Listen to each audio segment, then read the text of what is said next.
कौन नहीं जानता है कि पंडित नेहरू नहीं चाहते थे कि बाबा साहब भीमराव अंबेडकर संविधान सभा का हिस्सा बने। कांग्रेस नहीं चाहती थी कि बाबा साहब भीमराव अंबेडकर को संविधान सभा के ड्राफ्टिंग कमेटी का अध्यक्ष बनाया जाए। और राष्ट्रपिता महात्मा गांधी के हस्तक्षेप के बाद यह संभव हो पाया और कांग्रेस ने अपनी कुत्सित मंशा का परिचय बाबा साहब भीमराव अंबेडकर के प्रति अपने विद्वेष भावना को तब परिचय दिया जब यूपीए की सरकार थी और उस समय उन्होंने पाठ्य पुस्तकों के उस कार्टून को,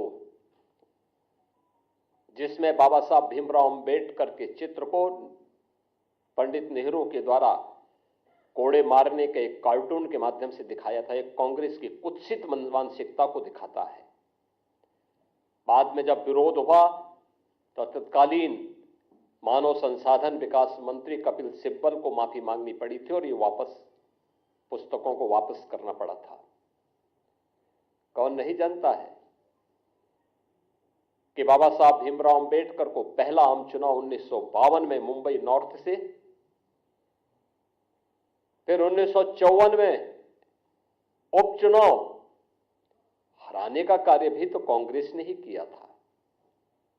यहां तक कि पंडित नेहरू बाबा साहब भीमराव अंबेडकर के विरोध में प्रचार करने के लिए गए।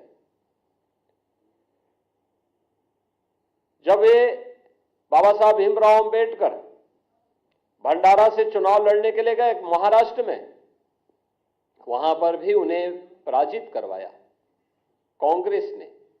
कांग्रेस कभी नहीं चाहती थी कि बाबा साहब भीमराव अंबेडकर संसद में जाएं, दलितों की आवाज बने, वंचितों की आवाज बने और सदैव उन्हें अपमानित करने का काम करती थी।